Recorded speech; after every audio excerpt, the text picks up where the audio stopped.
The nation's largest indoor display of John Deere equipment and technology. Acres 2024 Ag and Turf Expo showcases everything from tillage and planting to application and harvest. We'll also offer the latest industry insights from ag professionals across the state. Join us at the Sandhills Global Event Center March 6th and 7th or Fauner Park March 21st and 22nd. Go to acres.com/expo24 for a complete schedule of speakers and activities. Problem gambling affects millions of Americans daily, of all ages and walks of life. If your loved one is struggling with addiction, contact Choices Treatment Center's 24-hour helpline at 402-476-2300. That's 402-476-2300. Ready to upgrade your combine in 2024? The team at Landmark Implement is here to help find the right combine to fit your operations needs. Choose from 4.5% for up to 60 months or a 12-month interest waiver, followed by John Deere financial rates with approved credit through the end of February. When you purchased a pre-owned S or X Series combine from Landmark, know you are backed by Landmark's extensive parts and service network with mobile techs and parts drop-off points to keep you up and running. View our current inventory online at landmarkim.com or stop by your local Landmark to experience the Landmark difference. At Allo, we believe in the exceptional. From extraordinary whole home coverage to super fast speeds, our local teams are always on hand to make sure your service is running at top performance.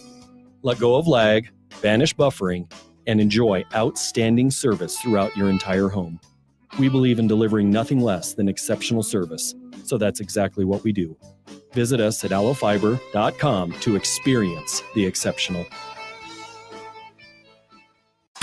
Introducing The Outlet by Sartor Heyman. The Outlet brings you luxurious Sartor Heyman quality jewelry at unbeatable prices. Shop our expansive inventory of overstocked merchandise and a vast estate collection that just hasn't found its home yet. This is your chance to own stunning designer jewelry at a fraction of the cost. Elevate your style at The Outlet by Sartor Heyman, where luxury and affordability meet. Downtown at 12th and O or online at sartorheyman.com.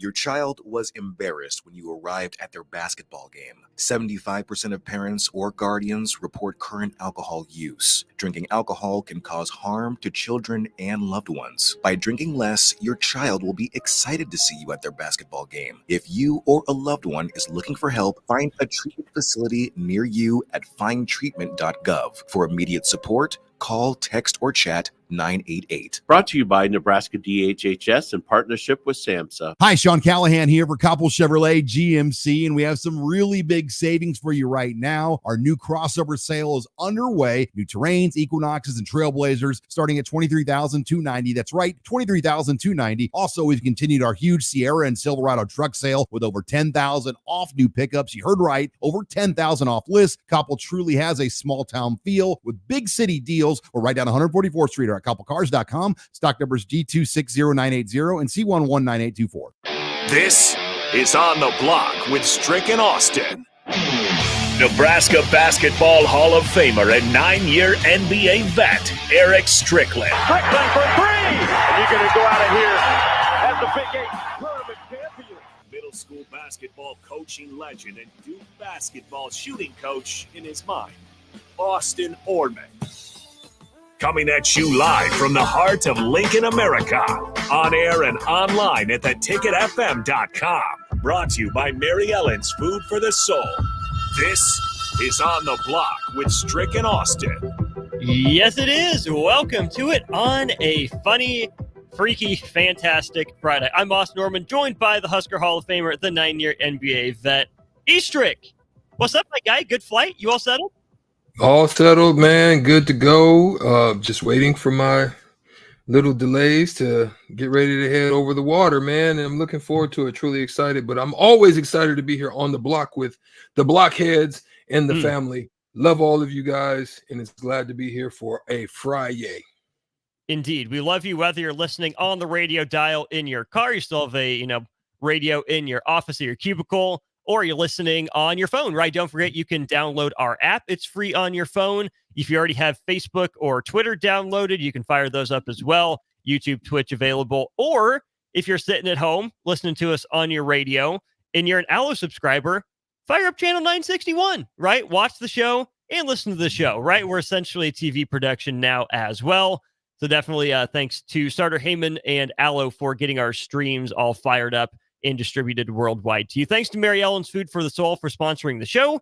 Thanks for Good Sense coming through. It was Good Sense Friday. Stricky, do you want me to save your sandwich for you, or should I give that one away?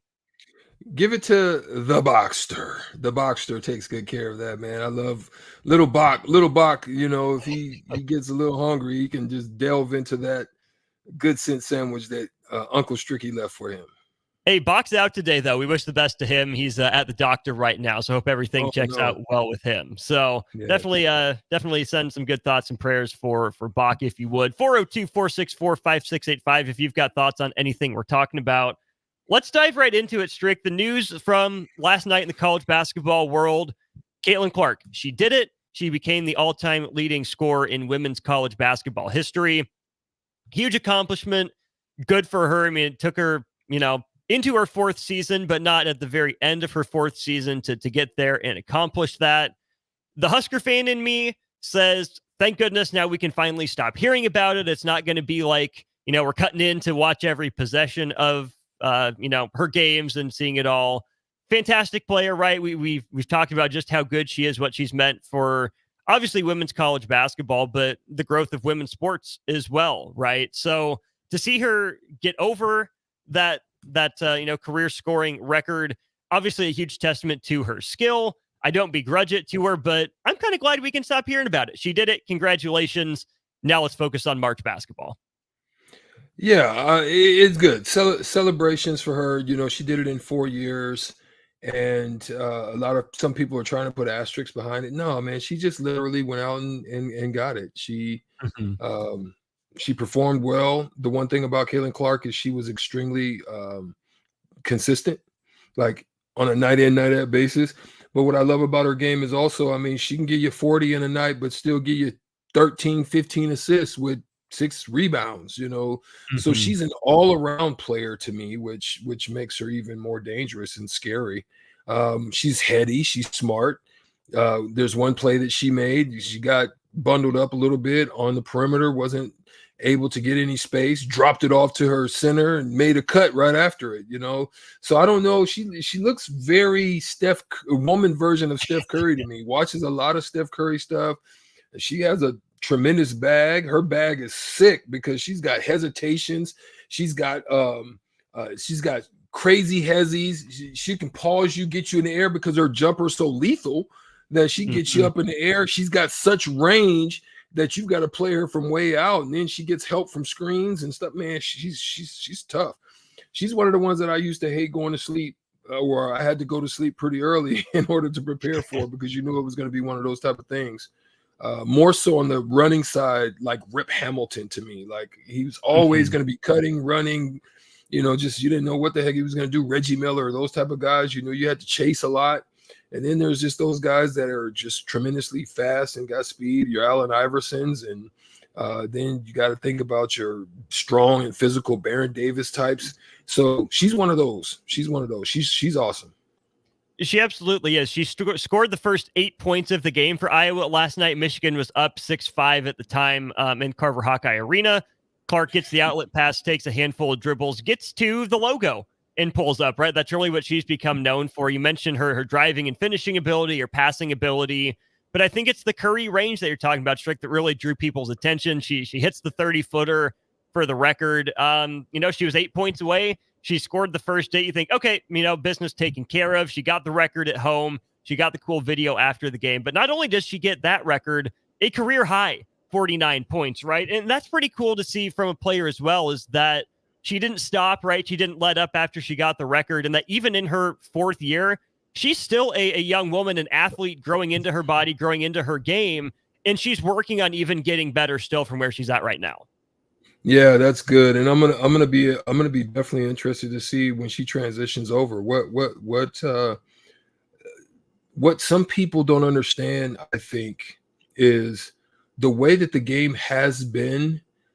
Obviously, it's been subsidized, huge amounts of money to the tone of over $10 million each year for the last 20 plus years, going on 30. They haven't ever made a profit. So Caitlin Clark is one of those type of players that could possibly change that, because think about it, right?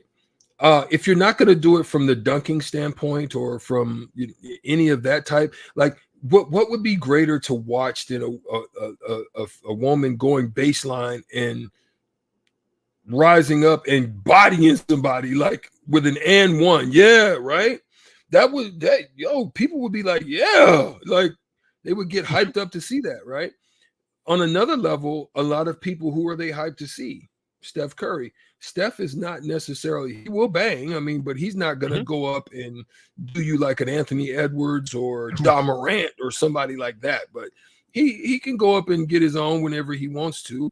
But at the same time, but he can bust your eyeballs out from any range, anywhere, and put on a show.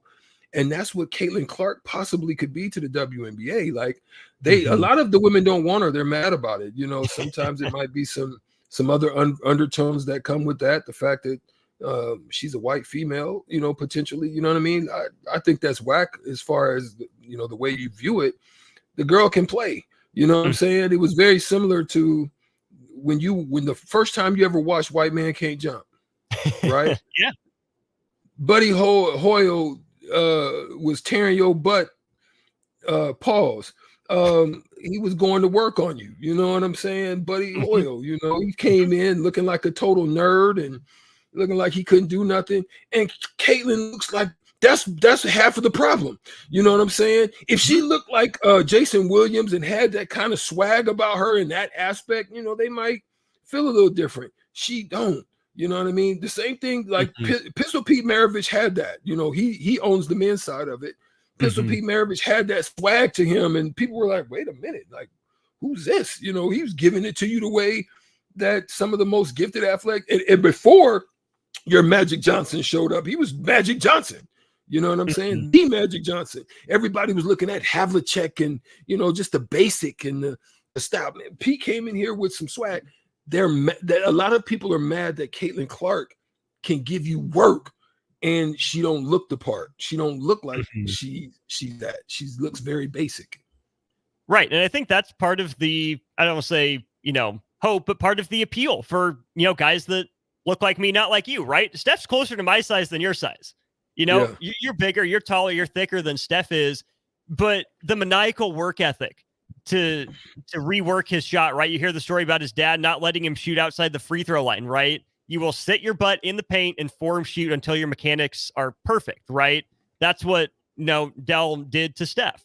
Caitlin Clark, I think, is the same way, right? Athletically gifted, but not, you know, jump out of the gym crazy, not the fastest, not the strongest, athletic enough to get by, but it's the determination, the grit, and the work ethic that have her where she's at. I'm glad you bring up Pistol Pete for a sec here, Strick. She's, 130, 150 points away from passing the pistol for the all-time, you know, regardless of gender, scoring record. As of now, if she keeps averaging her 32.7 points, she'll have a shot to break it against number 2 Ohio State on senior night. So it seems like it's just a matter of time, given that Iowa, you know, will have a game in the Big Ten tournament, and then assuredly the NCAA tournament, barring, you know, absolute catastrophe. So it's just a matter of time for her to hold the overall record. We are getting texts on the text line, 402-464-5685. Stop the Iowa Love Fest. Here's the thing. It's Caitlin Clark. She's in the news, but we'll give you some good Husker news as well.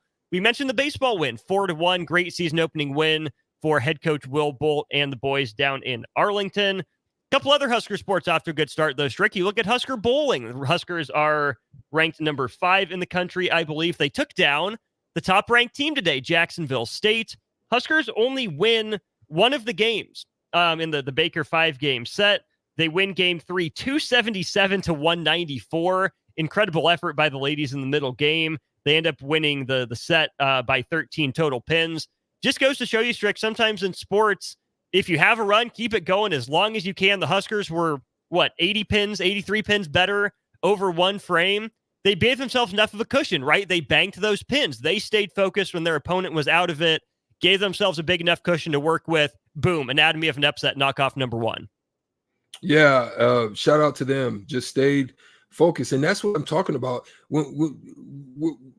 We say it in a different way, and then you handle it in different sports, right? When I talk about banking, when I say bank your wins, what did the bowling team do? Bank their pins.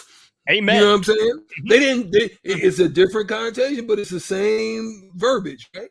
Bank your wins, bank your pins. That's what they did. They went out and they banked it up, even though they didn't win all the sets or most of the sets or the majority of the sets. They banked enough pins in one set in order to win. So that's a beautiful thing about what they did. Now, one other thing I would say about yes, it's a matter of time with Caitlin Clark. And no, we're not on the Iowa Love Fest. We're just talking about the female that is one of the best players in college basketball and probably top 3 or 5 all time, at this point. But the fact remains is one thing to account for, 2 things to account for when you're talking about Pistol Pete Maravich and you're talking about the overall scoring record and you're talking about asterisks and so forth and so on. Pistol Pete did it in 3 years. Without threes. So that's the second part. Without threes in 3 years. And because at that time they didn't allow freshmen to play at the varsity level. So the man averaged 40 points a game in 3 years plus. That's crazy. So when you don't start talking equality and equity in this standpoint, because it's not, if that man without threes and without twos, you there's ways to accumulate how that would be, account for the average amount of twos, give just the average amount of what somebody would make in threes, maybe 33%, 35%, attribute points to that. There's mathematical equations could be put together to show what the possibility of what it was he could have done. And it's not like, we don't have video of Pete Maravich playing, right? I'm sure if someone, tried hard enough, they could find video from enough games to see how many of his long-range jump shots would, have counted for 3 points if they really care to sit down and go through that effort. The last thing for this segment here, too, Strick, is in Husker news, some burners on the track with their second sport, right? We know that Matt Rule has made an emphasis on speed, especially at the wide receiver and defensive back positions, running back room to some degree, too. Coach Foley was out at the indoor track meet. Nebraska football players, Strick, went 1, 2, 3 in the 60-meter dash. Jalen Lloyd, wide receiver, busted onto the scene with a couple long touchdowns, won it in 6.87 seconds. And then you had a couple freshmen who didn't see playing time on the field, but are definitely renowned for their speed. Jeremiah Charles finished second, just 0.08 of a second behind Jalen Lloyd. And then about 1/10 of a second behind him was Bryce Turner. So that's an incredible accomplishment for those 3 young men. They come to play football, but we know just how fast they are. That's why Matt Rule recruited them, at least one of the reasons. And I think if you couple the success of those 3 young men in track with Nash Hutmacher's success on the wrestling mat, Schick, if we can bring back the dual sport athletes kind of like you were, I love that for Husker football. That's great marketing. It's great, off-season training for these guys. I love the idea of Huskers being involved in multiple sports at the collegiate level. I agree, but in different ways, because I think the activity without the activity in the same sport on the same muscle groupings, I think is always better. It strengthens other areas of your muscle. It'll promote the opportunities to minimize injuries in certain places because you're working other tendons, other strength areas, and so forth and so on. So I like that for that point of view. You're getting stuff, for example, like speed training and quick twitch and other things, footwork or balance. If you're able to incorporate these other aspects of another sport into the sport that you have, I think it's a tremendous value. And I give shout out and kudos because a lot of coaches don't like that. A lot of coaches want you to stay focused. I'm going to be honest. Danny Nee didn't love the fact that I was good at football and I played baseball. He didn't like that. He preferred me to be there at home. So shout out to Matt Rule and forward thinking in that manner. Absolutely. So again, just to recap, Husker baseball, a 4-1 win. Husker bowling takes down number 1 Jacksonville State. And 3 Husker football players sweep the 60-meter dash awards podium. Great start to the day for Husker baseball. Husker softball in action later tonight. We'll tell you who they're playing. We'll go over Husker basketball later in the show as well. And don't forget, in just about an hour, we'll have Jake Eisenberg, voice of the Royals, join us on our Allo VIP line. He's Tricky. I'm Austin. This is On the Block, brought to you by Mary Ellen's Food for the Soul. More of the show in just a minute. Are you working in or looking to get into the electrical construction industry? The electrical workers of Local Union 265 are now hiring licensed journeymen and apprentices and are offering great pay and benefits. Call Mike at 402-875-1034 to apply. Start your electrical career today. Ready to upgrade your combine in 2024? The team at Landmark Implement is here to help find the right combine to fit your operations needs. Choose from 4.5% for up to 60 months or a 12-month interest waiver, followed by John Deere financial rates with approved credit through the end of February. When you purchased a pre-owned S or X Series combine from Landmark, know you are backed by Landmark's extensive parts and service network with mobile techs and parts drop-off points to keep you up and running. View our current inventory online at landmarkimp.com or stop by your local Landmark to experience the Landmark difference. Hi, Sean Callahan here for Koppel Chevrolet GMC, and we have some really big savings for you right now. Our new crossover sale is underway. New Terrains, Equinoxes, and Trailblazers starting at $23,290. That's right, $23,290. Also, we've continued our huge Sierra and Silverado truck sale with over $10,000 off new pickups. You heard right, over $10,000 off list. Koppel truly has a small town feel with big city deals. We're right down 144th Street or at koppelcars.com. Stock numbers G260980 and C119824. If you're in Seward or Milford, listen up.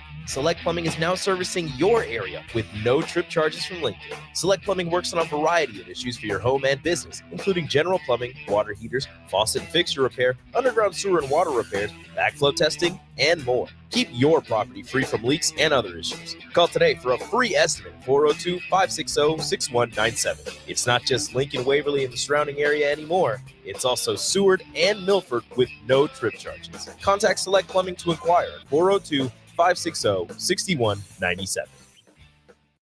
Houses? They're expensive. And once you buy one, you're kind of stuck with it for a while. You need to make sure you get your best house for the best price. You need Ben Bleicher and his team of pros at Professional Realty Group. They'll take the time to figure out what's important for you in your dream home, and they have the expertise to find the hidden issues that could surprise you after the sale. That's professional knowledge, proactive service. We call that potential. Ben Bleicher and the team at Professional Realty Group of Berkshire Hathaway's Home Service Ambassador. Find more online at prg-ne.com.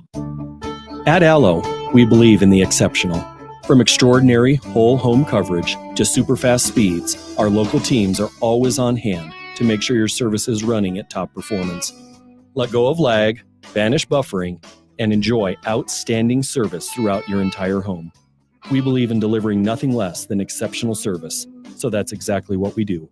Visit us at allofiber.com to experience the exceptional. This is Brad with Midwest Bank, proudly serving our Nebraska communities for over 70 years. We're a community bank, making local decisions, supporting local organizations, and helping local businesses and farms succeed. We are dedicated to serving our clients and helping them meet their financial needs with sound, innovative banking solutions. From an array of checking and deposit accounts, cash management services, to small business, real estate, and ag lending. We're here for you. Your community, your bank, Midwest Bank. Find out more at midwestbank.com. Member FDIC. Problem gambling affects millions of Americans daily, of all ages and walks of life. If your loved one is struggling with addiction, contact Choices Treatment Center's 24-hour helpline at 402-476-2300. That's 402-476-2300. Load up on meat and more this winter at the Mercado by Certified Piedmontese at 84th and Havelock. This week's specials through February 20th are fresh cut ribeye for just $17.99 per pound and buy two, get one free on Montoya potato gnocchi. And don't forget about lunch on Fired Up Friday from 11 a.m. to 2 p.m. Locations at 84th and Havelock and 30th and Yankee Hill in Lincoln or 168th and Maple in Omaha. Get to the Mercado today for the best meat in town. The Omaha Supernovas are back in action this Sunday, February 18th versus the Orlando Valkyries at the CHI Health Center in Omaha. The Mullen Motors pregame show with Derek Pearson and Renee Saunders starts at 7 p.m. with first serve at 8. Make sure to tune in to the next Ag Appraisal and Realty postgame show right after the match ends. Catch all the action on your flagship station, 93.7 The Ticket, and statewide on the Supernovas Radio Network.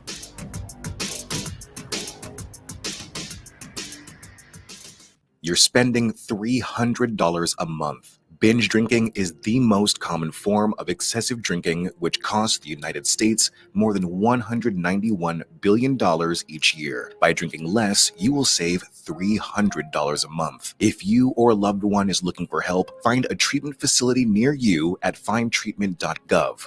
For immediate support, call, text, or chat 988. Brought to you by Nebraska DHHS in partnership with SAMHSA. Gaina Trucking is hiring CDL Class A and B drivers. Gaina Trucking guarantees a 40-hour work week year-round, and their strong team culture makes it not a job, but a career. Gaina Trucking offers health, vision, and dental insurance, 401k with company match, an employee assistance program, and other bonus programs. Build a better career today with great team culture at Gaina Trucking. Learn more and apply today at GainaTrucking.com. Now back to On the Block with Strick and Austin on 93.7 The Ticket and theticketfm.com. Back here on the block, Austin Norman, Erick Strickland with you. We turn our attention from the college ranks to the professional ranks. Rob Manfred, commissioner of Major League Baseball, has been in the news the last couple days for a couple different reasons. The first reason, most baseball fans will appreciate this, he's retiring. He's announced it. Here's the thing, though. Won't be till 2029. So Rob Manfred will still be the commissioner through the end of his term. He did just sign a contract extension. Not many fans are happy with the commissioner, Strick. They haven't been for a long time. They don't appreciate his comments on Houston, right? He says, oh, what's the big deal? The World Series trophy is just a big piece of metal.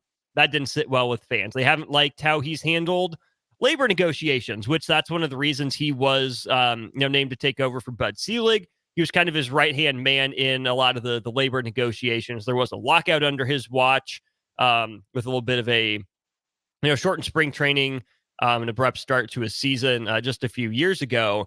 Here's the latest one, Strick. We know the Oakland A's have been looking to get out of Oakland for a while. They're planning to relocate to Las Vegas. And Rob Manfred was asked about how Major League Baseball plans to serve Oakland baseball fans when the A's leave. Rob Manfred's comment was, first of all, we still have a Major League team in the Bay Area. It's not like there's not an available option. The Giants still obviously play there. Whoa. What? Tone deaf.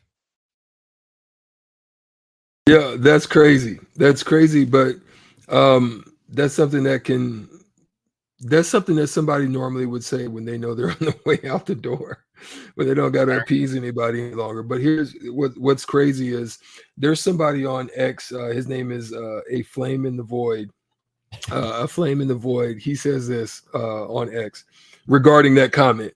He says, imagine telling Yankee fans now, listen, Yankee fans. So it's not the other way around, because everybody would. So we're talking the best team there that just happens to bolt out of town, right? So you tell Yankee fans, we do have a major league team in New York City. It's not there. It's not like there's not an option to root for. The Mets play, right? Yeesh, that would not go over well. Oof. That would not. No, they're not. It would be the same thing if you said that for Giants fans. Oh yeah, it's not like there's not a pro football team here. I mean, the Giants play or the Jets play there. Giants fans would be like, what? What? Tell Lakers fans, it's okay. The Clippers are still here. There's an option. There you go. So you're getting what I'm saying. Same thing with Cubs fans. That wasn't a good look. You probably want to find some better wording for that. Because now Manfred can't go anywhere in the Bay Area and be feeling good about it, right? You're probably going to get all the boo birds, probably eggs and stuff shelled at him, and if they see him, it may not be a good look for Mr. Manfred in Oakland. Which I'm glad you bring that up, the reception of commissioners. I mean, we mentioned briefly George Kliavkov and the Pac-12. They said it's a mutual parting of ways. Basically, he got fired by Oregon State and Washington State, and they're giving him a chance to save a little bit of face. But Strick, when I think of commissioners, they get booed all the time, right? That's just par for the course. Rob Manfred hasn't learned any lessons at all, right? He continues to stick his foot in his mouth or need to with some of his pointless comments that don't do anyone any good, and all they do is, bring the league or its teams and its fans down, which really stinks on the heels of something we talked about last summer and into last fall, the momentum baseball has with the rule changes, right? Like, that's something that as a commissioner, he should be able to hang his hat on, say, hey, look what I did for the game of baseball. I worked with teams, I worked with players, I worked with front offices to change the game of baseball for the better. It's more exciting. We're growing. Fans are here. And he follows up, a great summer for Major League Baseball with these comments, just as pitchers and catchers are reporting. But that's where I think a guy like Roger Goodell deserves a little bit of credit. Yeah, he still gets booed at the NFL draft. It's just how it goes. Roger Goodell had a really rocky time in his commissioner of the NFL. You look at the lockout, you look at the ref shortage with the Fail Mary, how he handled or didn't handle the Ray Rice situation, right? But Roger Goodell mostly faded into the background, right? Roger Goodell, I think, learned the lesson. He said less, right? He got the league in order, kind of shaped it up a little bit. And now I think the boos for Roger Goodell are less directed at him, and they're more just, we just boo him. It's what we do, right? I think Roger Goodell learned the lessons that Rob Manfred hasn't. Yeah, I mean, great point, man. It's one of those things. It's similar to what you would think about as a king in a kingdom where the king heads up everything and he sits perched up on his high mountain and behind all closed doors and doesn't get the feel or the touch of what the people are actually dealing with, going through, what they're battling. How they feel about it. You just know it's a bottom line business deal for you. So I think it's better if those individuals at those levels, it would be no different than a CEO of a major company. That's what I loved about that show, Austin. They used to have a show back in the day. It was called Help Sauter Heyman text line 402-464-5685. Help your boy out. It was where the CEOs of companies would go and work they would put on disguises and they would go in to do the job of dirty jobs. No, that's not it. They Undercover would sit boss. in undercover boss. There you go. Undercover boss. They would go and they would sit in and they would get the feel. And listen, a lot of those CEOs walk out of changed because they didn't really understand what people at some of the lower levels of the company are dealing with, or they're enduring, or some of their stories, or what, how they're dealing at home and being a mother or a single father and, having to get to job and get to work and all the hours. And they don't see that. That's what it comes across as. It comes across as kind of cold, kind of callous, like, whatever. You're just Oakland. You know what I'm saying? Like, you're just kind of swatting them in their face, and it's just not a good look. It's not at all, especially for an Oakland franchise. I mean, when you look at the Athletics, they've uprooted a few times from Philadelphia to Kansas City to Oakland, and now Oakland to Vegas. But it's been a relatively successful franchise, right? The ownership has never poured a whole lot of money into it. But there, in the mid-2000s through the mid-2010s, Oakland had a really good run. Even if they weren't spending money, they were on the forefront analytically. They were making do with less. They had the best record in the American League in 2014 till they collapsed a little bit down the stretch. They lost to Kansas City in that wild card game at Kauffman Stadium, and they really haven't been the same since, right? I mean, maybe peaked up at 80-some wins for a year or two after that, but they've really gone downhill. John Fisher has refused to spend, has refused to put a major league product on the field. You couple his attitude toward the team with Rob Manfred thinking it's just easy enough for fans to switch their allegiance, right? Like, Athletics Giants is a legitimate rivalry, even though they play in, different leagues. One's AL, one's NL. Yeah, that famous World Series matchup between the two. And it's not like those fan bases love each other by any stretch of the imagination. So just saying, go root for the enemy, incredibly tone deaf, incredibly out of touch. But this is where I bring up, Roger Goodell, kind of figuring it out here in these last, handful of years, 5 years or so, Strick. Rob Manfred's got 5 years left. He said he's not seeking re-election. Of course, that could always change, but he plans to be done in 2029. Do I think Rob Manfred undoes all the damage, that he's done to his legacy and his time as commissioner? No, I think we're still going to view Rob Manfred negatively for a while in the job he's done as MLB commissioner.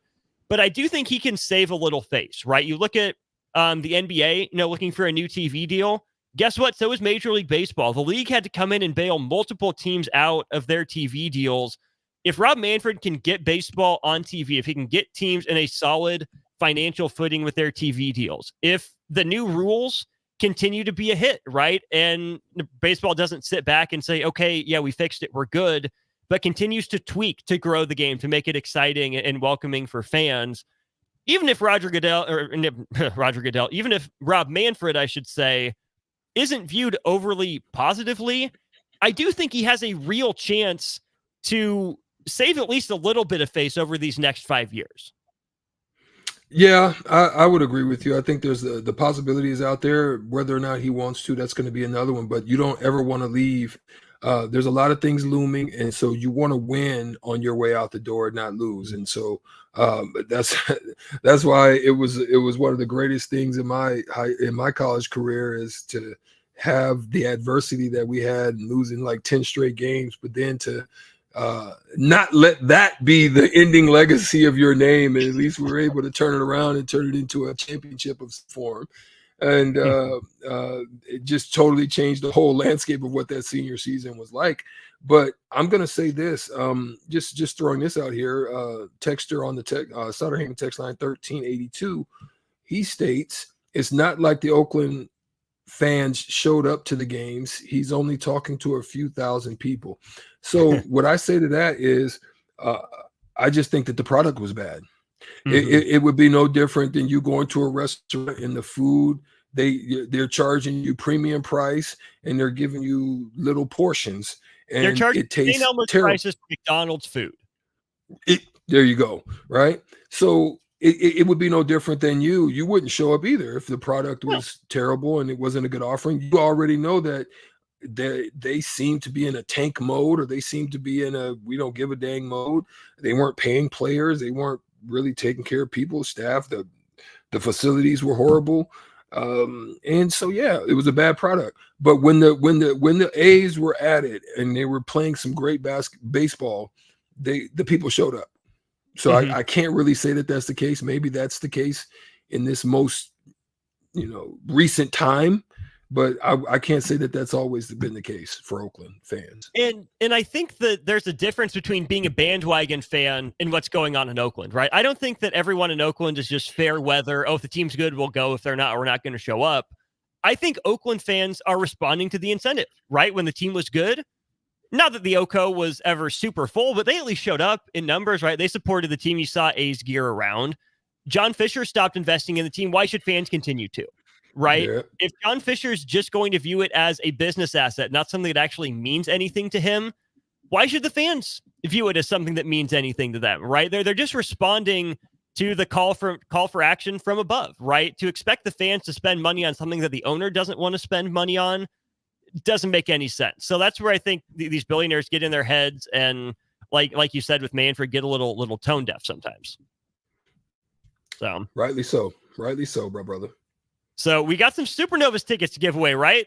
That's what we do. DP transfer them to me. I want to transfer them to you. We'll round out this hour with a couple trivia questions. We have, I believe, 6 sets of 4 tickets to give away. We'll do a couple sets of 4 Supernovas tickets for this weekend when we get back. Action Plumbing, Heating, Air, and Electric brings exciting career opportunities for you or someone you know. They are now hiring plumbers, electricians, and HVAC techs and installers to continually build their professional team. They offer competitive pay and full benefits packages that include health, dental, vision, PTO, and 401k options. Action has created a positive team environment for over 50 years. Apply online at actionlincoln.com.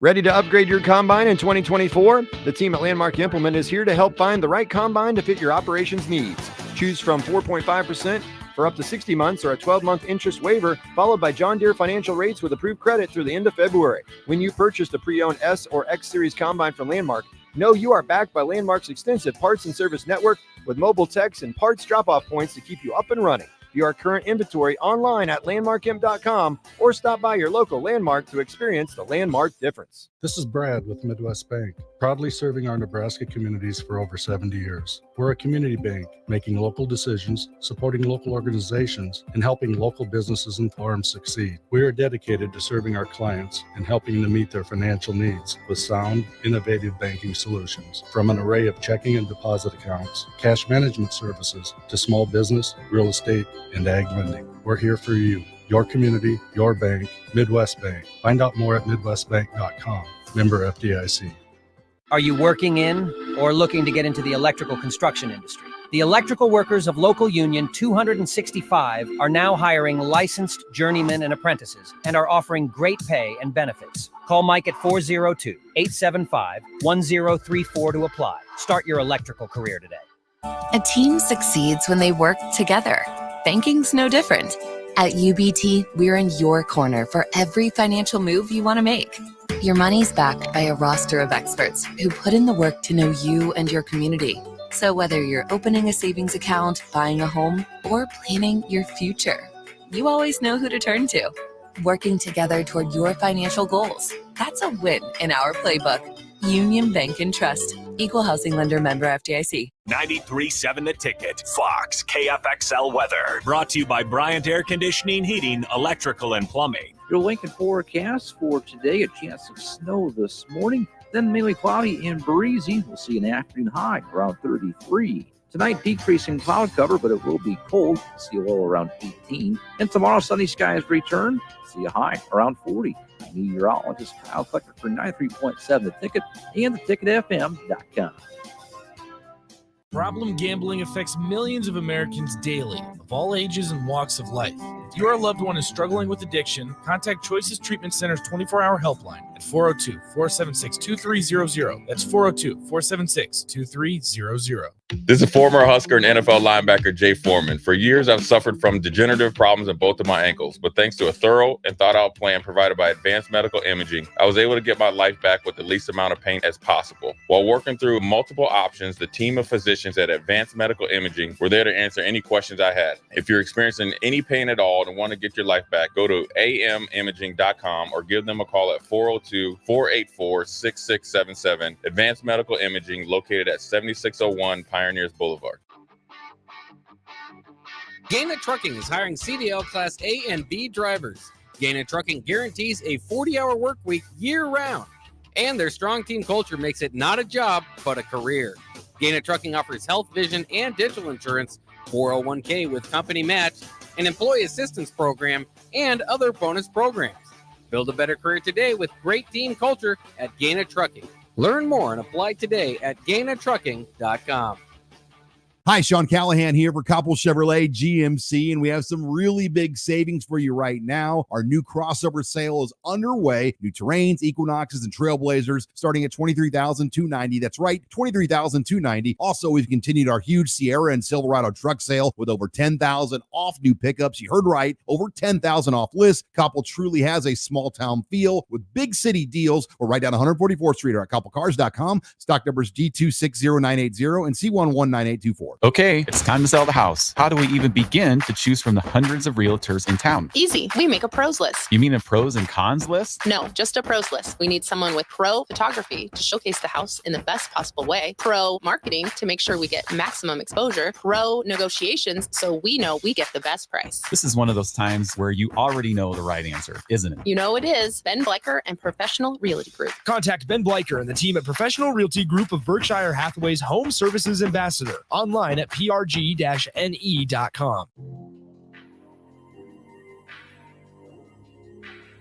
Now back to On the Block with Strick and Austin on 93.7 The Ticket and theticketfm.com. Wrapping up hour one of On the Block here, 93.7 The Ticket, theticketfm.com. I'm Austin. He's Strick. Mention we have Supernovas tickets to give away for Sunday's game. They're taking on the Orlando Valkyries at CHI Health Center up in Omaha. That'll be a 5 o'clock first serve. If you can't go to the game, make sure you pull it up on 93.7 The Ticket. Probably on the app is the best way for you to listen to that if you're up in Omaha. But if you want to go to the game, here's a segment for you. Along with your answer, provide your email address. That's the easiest way for us to get these tickets to you. So first question here, we'll start out pretty simply, I hope, I think. Who has the most career stolen bases as an Oakland Athletic? For 4 tickets to the Omaha Supernovas. 4 tickets to the Omaha Supernovas. Who has the most career stolen bases as an Oakland Athletic? 007 is in first with the correct answer. It is Ricky Henderson. Ricky, Mr. Talking the third person himself, Henderson, 867 stolen bases.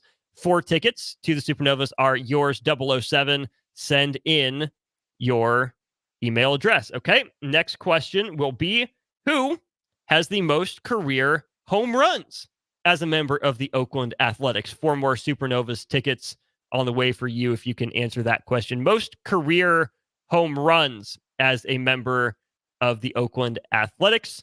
We are looking for that. Stricky, while we wait for that answer, big win for the Supernovas last night, 3-1 over Vegas. And again, I go back to one of the conversations we had yesterday about the viability of USA Volleyball and maybe an NHL team coming in here. The Supernovas are drawing, whether they're at home or they're on the road. They're absolutely a draw. I think they're starting to find their groove. And the more fans show up to CHI Health Center for professional volleyball, I think that is only going to help the prospect of getting a Big Four professional league to Nebraska in the near future as well.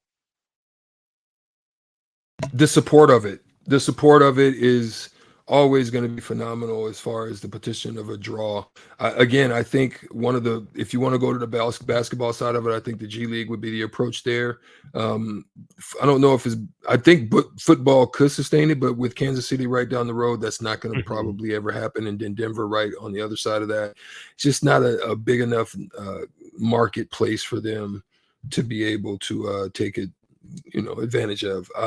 So I wouldn't say it from that standpoint. But depending on what happens with the USFL, if they are going to become a true minor league for the NFL potentially, and you'll be able to send a lot of your, I still think that's a great model to be able to send a lot of your they're not scout team, but your in the NFL they call them something. Practice squad. Practice squad. A lot of your practice squad guys, send them down there, let them get to work. I know maybe you don't want them to get injured, but send them in there, let them get to work, let them be able to get some time in. That's a possibility. I think USFL in Nebraska would be fine. I think people just want good football, especially in this dead period of time, outside of really them waiting for the College World Series to pop back up and to come around, or some of the trials or whatever the case may be. You got that stuff, but man, people would love that. I think people would love it. I'm with you. So the answer to the trivia question was Mark McGuire. He hit 363 home runs during his time in Oakland. Terry and Jason, you guys were in at the same time. Since we're up against the break, we'll give you each 4 tickets to the Supernovas. He's Strick. I'm Austin. When we get back, we'll dive into some Husker hoops. They've had a week off. They get Penn State. The Nittany Lions come to town for a game at 11 o'clock tomorrow. We'll break down that matchup, where Nebraska sits on the NCAA tournament bubble, and who should you be rooting for and against. We'll get to that and plenty more as we talk Husker hoops in hour 2 of On the Block.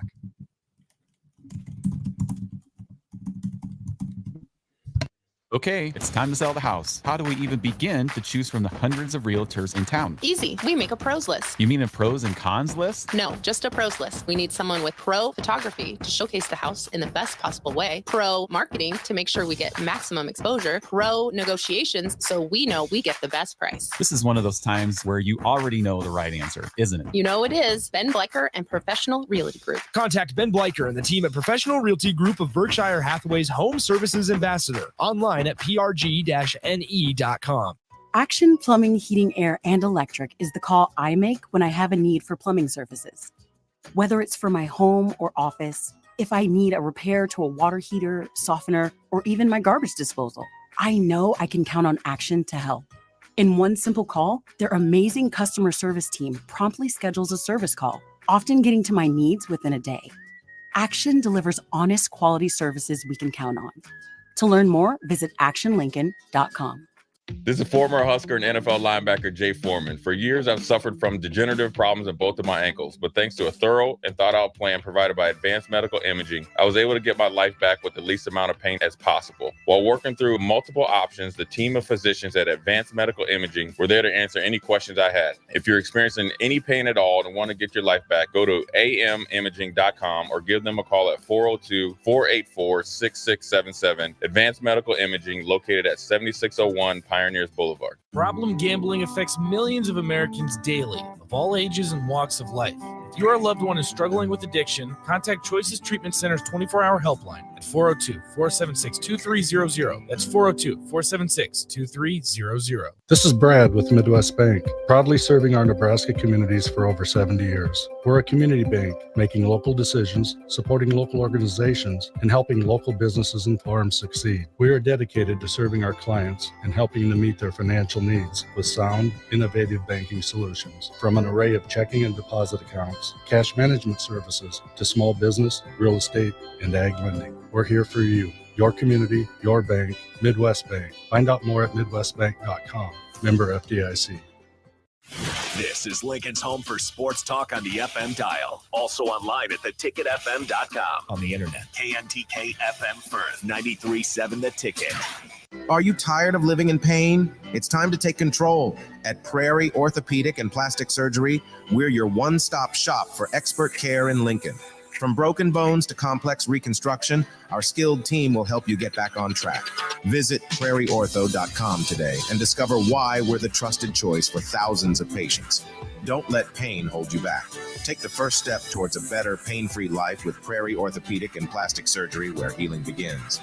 Call 402-489-4700. The Omaha Supernovas are back in action this Sunday, February 18th versus the Orlando Valkyries at the CHI Health Center in Omaha. The Mullen Motors pregame show with Derek Pearson and Renee Saunders starts at 7 p.m. with first serve at 8. Make sure to tune in to the next Ag Appraisal and Realty postgame show right after the match ends. Catch all the action on your flagship station, 93.7 The Ticket, and statewide on the Supernovas Radio Network.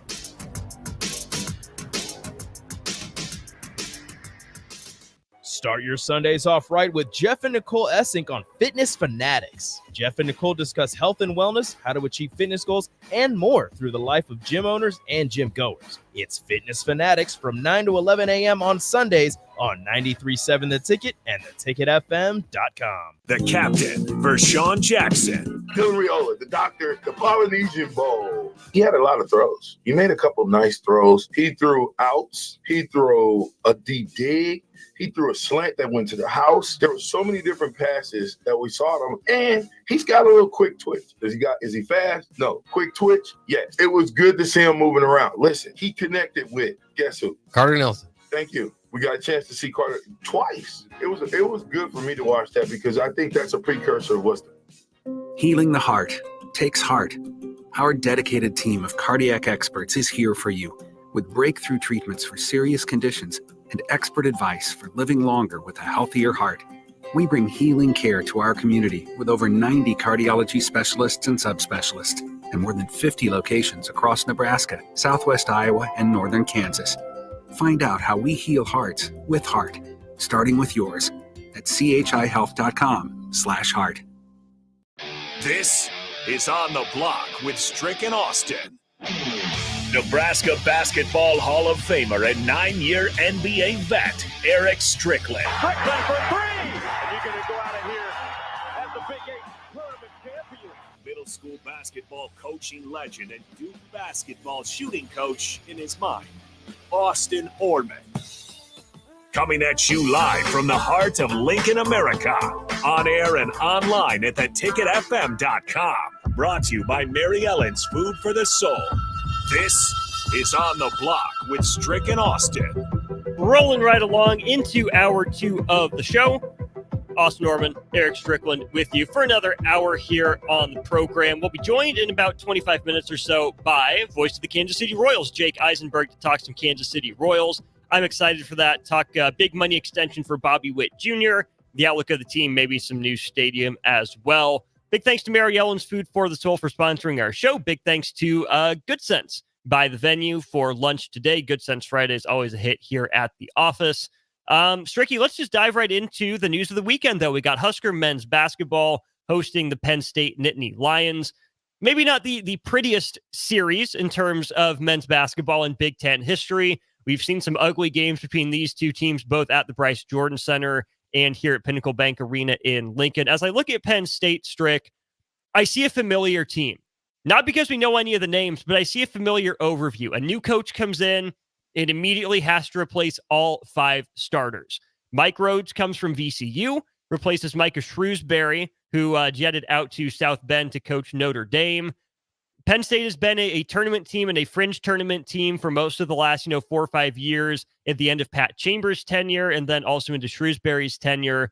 Mike Rhodes really had to start from scratch, and I think he's got a little bit better of a foundation laid in year one, thanks to bringing some players, A, with him from VCU, and B, just how talented Ace Baldwin IV is.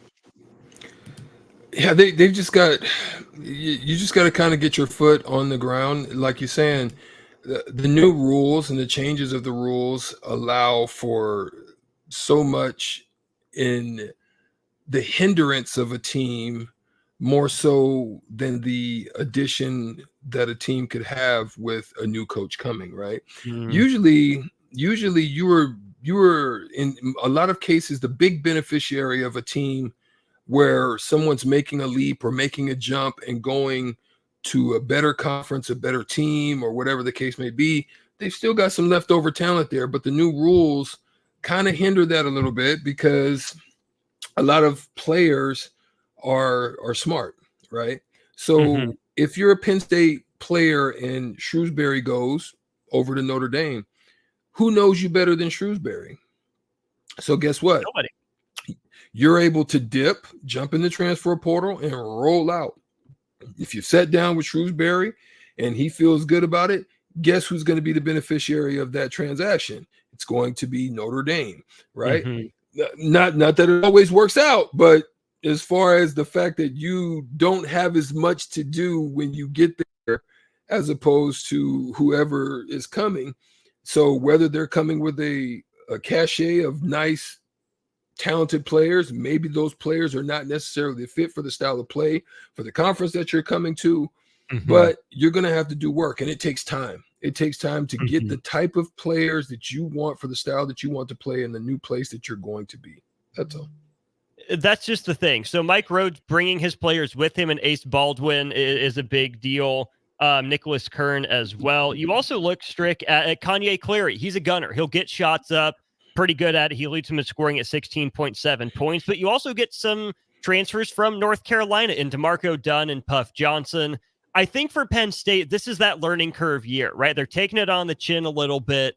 But we talk about, wanting to see signs of growth in a team through the end of the year. Penn State's only got 2 road wins this year, but their 2 road wins are on the road in conference play. They won at Rutgers, and they also won at Indiana. Right now, this was before Rutgers got some players back. It's Indiana who's been sliding. But that's 2 more road wins than Nebraska has. So even though Penn State's below 500, Nebraska can't sleepwalk into this one and just expect to waltz away with a victory. Yeah, no doubt about it. There's a saying out there, F around and find out. Don't listen. This is what we talk about banking wins, right? You've got somebody coming in your home. You can start smelling yourself. 15-1, at home. You have an opportunity to go 17-1 and really break some records, so forth and so on, and do some things that a lot of Nebraska teams haven't done in quite some time. But at the end of the day, this team, every team is looking for something signature to wrap their hands around it, going into the end of the season, to get on a run, to maybe do something and break the mold and jump into the tournament by way of winning the Big 8 tournament. And getting hot at the right time can facilitate that. I know that better than anybody. You know what I mean? So that's the thing you want to be fearful of, not scared of it, not scared of the moment, but you've got to go out and play Nebraska style basketball that you've been playing at home, Don't start relying on things or changing up, and don't let your assist numbers go from 18, 15, 16 that you've been getting down to 10. Now you're on jack mode, pause. And, so you got all that going on. So that's what I don't want to happen with this game. And it's one of those things that don't overlook, because you mess around and find out. You absolutely will, Strick. This is the third time this year Nebraska will have had a week off between games. They had a week between Cal State Fullerton and Creighton. Nebraska didn't respond well in that Creighton game, came out a little flat. You look at the next week between games, Michigan State, a 77-70 win for the Huskers, had a week off before you traveled down to the Little Apple to take on Kansas State in Manhattan. I wouldn't say Nebraska necessarily played well in that Kansas State game, but they played well enough to win. They limited Kansas State. They attacked the glass. They get out of there with a 16-point road win. As you look at this week off that Nebraska's had since Michigan, did it come to good time for the team? And how did they avoid, being lethargic and lazy and effing around and finding out, like you said? I would say you would be able to tell it in practice. Practice, you know what I mean? It does. Yeah, it you would be able to tell. Like, if you dangled the carrot, which I don't know if Fred Hoiberg or the staff did, if you dangled the carrot and you gave them those 2 days, and then you saw the first 2 days of practice were bad without a significant climb out of that, then you're worried. You're worried if you're a coaching staff about what could possibly happen in this game. There's only so much you can do as a coach to motivate a team to do what they need to do. And that's where preparation takes over, Austin.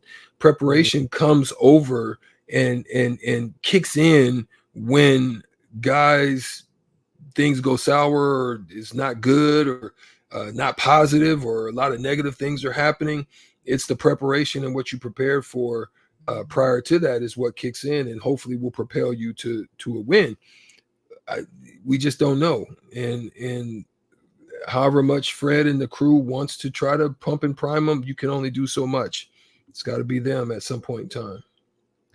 That's totally fair. We're talking Huskers and Nittany Lions. It's an 11 o'clock early tip-off too, after a week off, right? Get up, get going, get after it early, and then kick your feet up the rest of the day and watch college basketball. Should be another good, exciting slate on the way. Strick, Nick and I were talking about this a little bit, but the week off, where it falls in the schedule, I kind of like it, right? Nebraska hasn't had a chance to sit back and enjoy like a win over a Purdue or a Wisconsin. Nebraska played 14 conference games before everyone else in the conference. Now they get a week off to kind of hit reset, to get some practice in, to do some self-scout, do some opponent scout. They'll have another week off too between the final home game against Rutgers and the final road game against Michigan.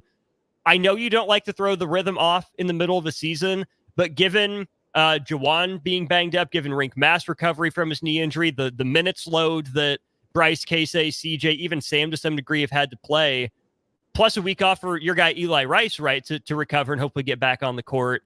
I really like the timing of this quote-unquote bye week for Nebraska basketball as it prepares for the stretch run of these 6 games.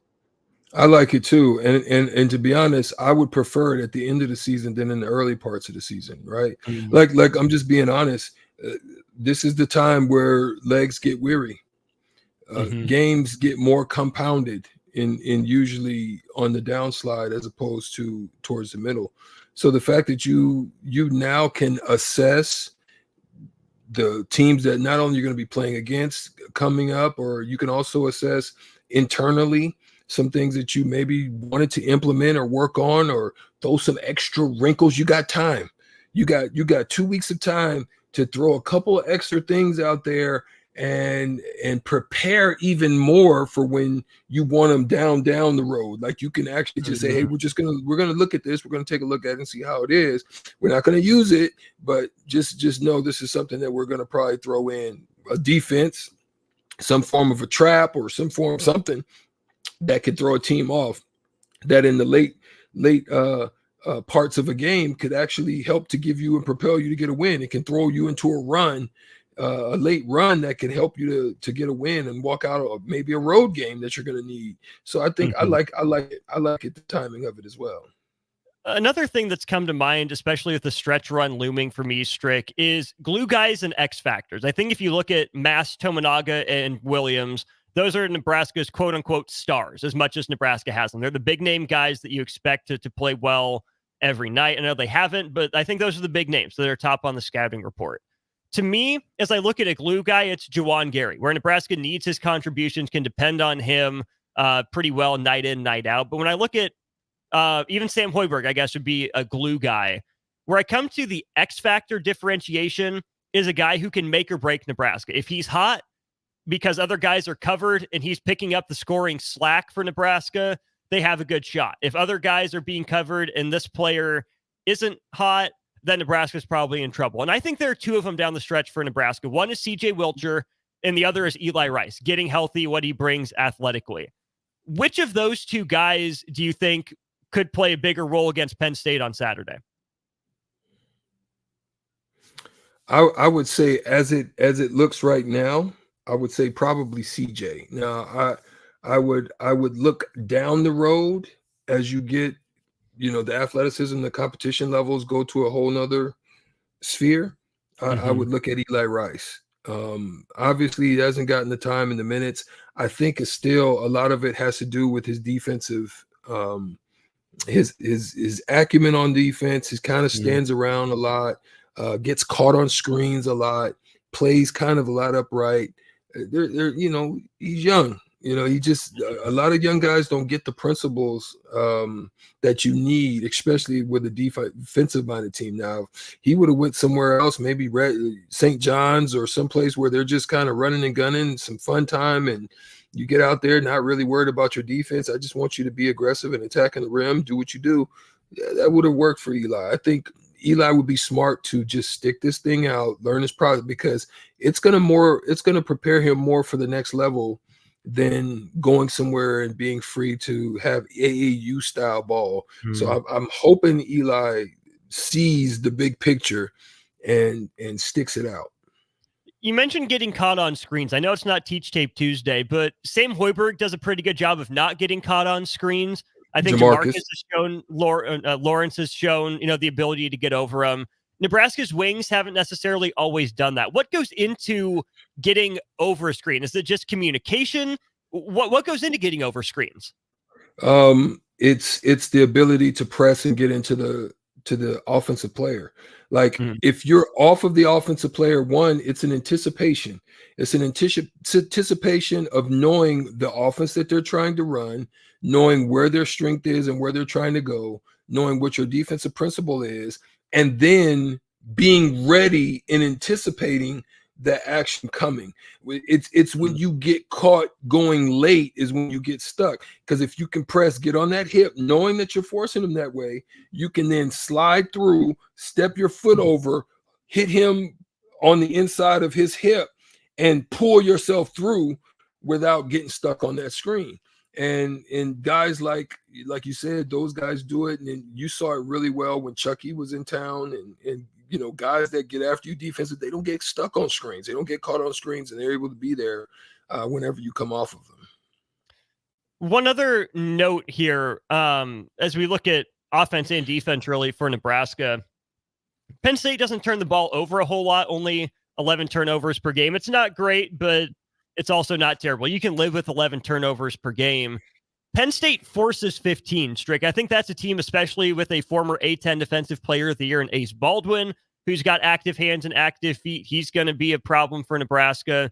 But also Penn State's aggressive, right? You think about what Shaka Smart got going at VCU, his full court press style. That's not what Mike Rhodes is doing, but it's similar sorts of aggression in the half court. Penn State's pretty athletic. They will get after you. So I think this goes back to, again, what you're saying.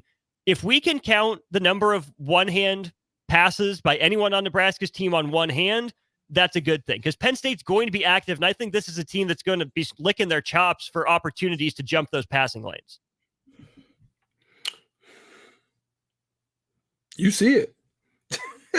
If you're not watching on the stream, you would understand if you were watching on the stream. Let me just say that it's the Stricky point. That's it. You made a great point right there, and they've got to be very disciplined. Discipline on how they're running their offense. Don't get complacent and just think that everything's going to be there. Just know that this is when you've got to know your team and you got to know who they are and how they operate, because you're going to just get an opportunity to just think you're going to throw the ball around the perimeter and just at ease and just whenever you want. No, that's when you're going to get caught slipping. And we saw what that looks like when they do that. We sure have. I'm going to go to the text line here, Strick. Interesting thought from a man named Ashley at 402-464-5685. He says, maybe this is a hot take, but as I've watched the Nebraska basketball team, I feel like Teddy Allen would be a game changer for this team. We don't really have a guy who we can ISO and go get a tough bucket when the offense stalls. That was exactly Teddy's game. How do you react to that?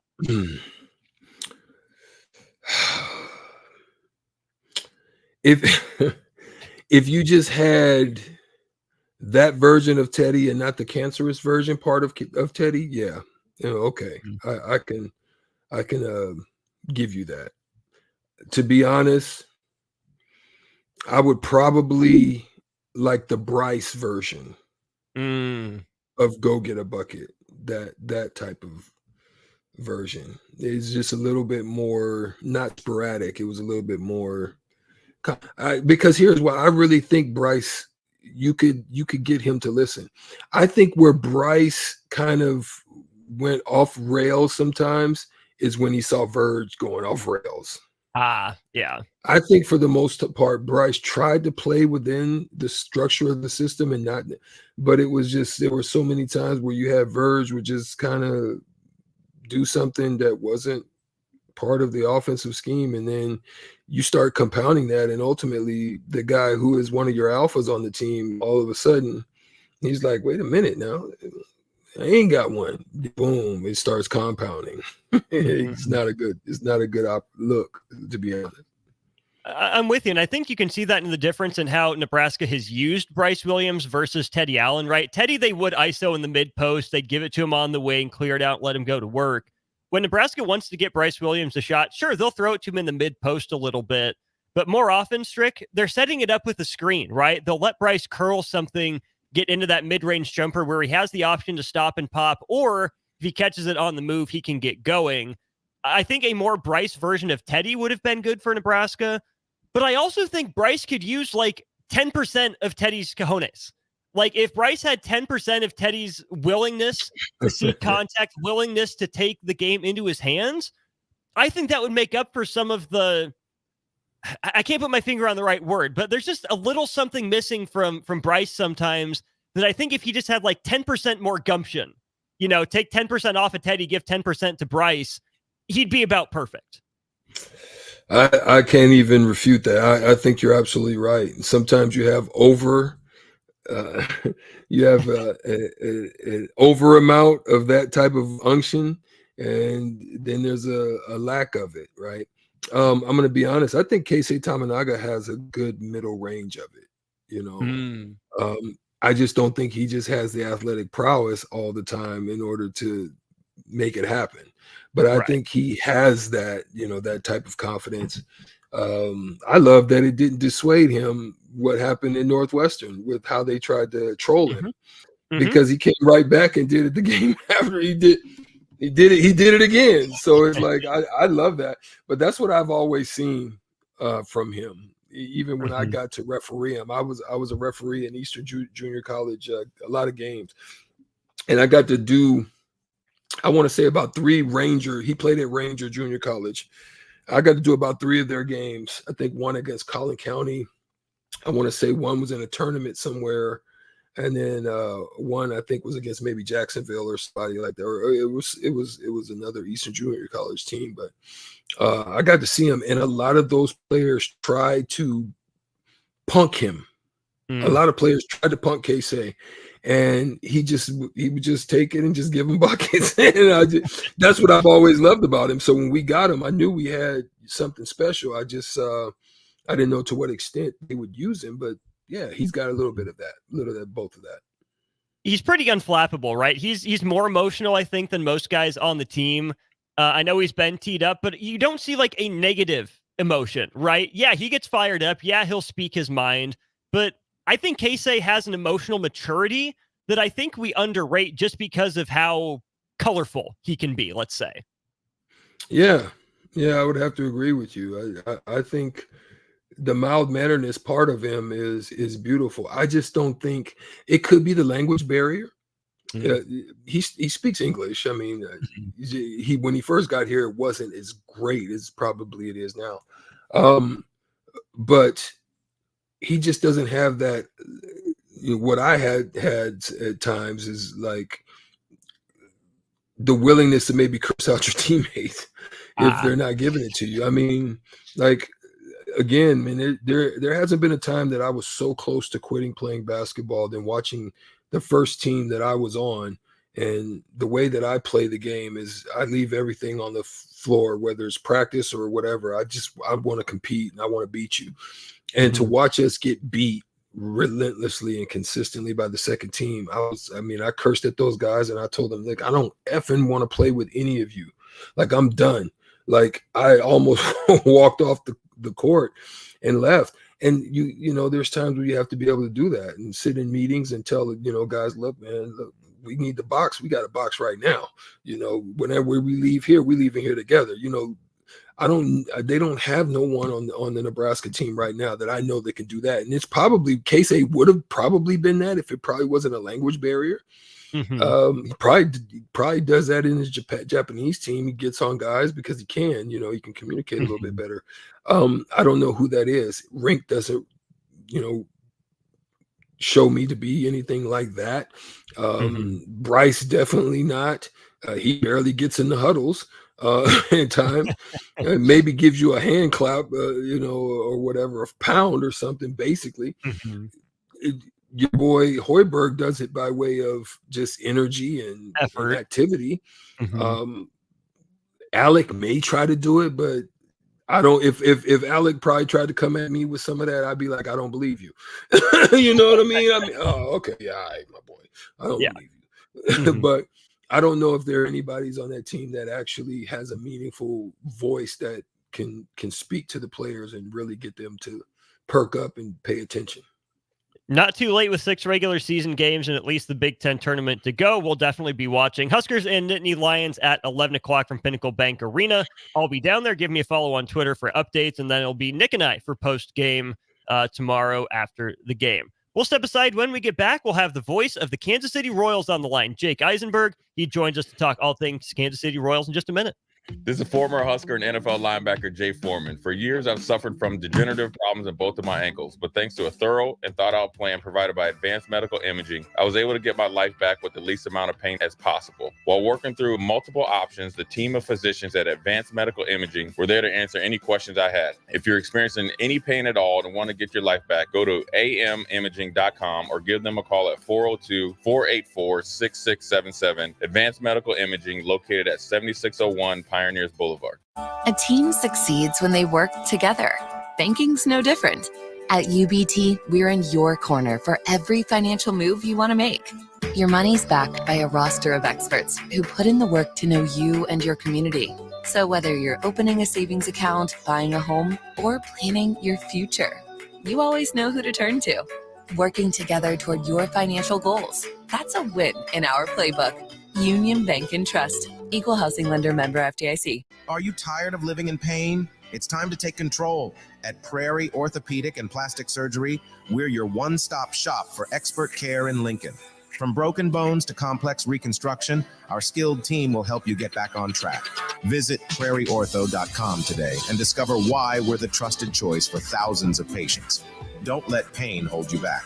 Take the first step towards a better, pain-free life with Prairie Orthopedic and Plastic Surgery, where healing begins. Call 402-489-4700. The Omaha Supernovas are back in action this Sunday, February 18th versus the Orlando Valkyries at the CHI Health Center in Omaha. The Mullen Motors pregame show with Derek Pearson and Renee Saunders starts at 7 p.m. with first serve at 8. Make sure to tune in to the next Ag Appraisal and Realty postgame show right after the match ends. Catch all the action on your flagship station, 93.7 The Ticket, and statewide on the Supernovas Radio Network.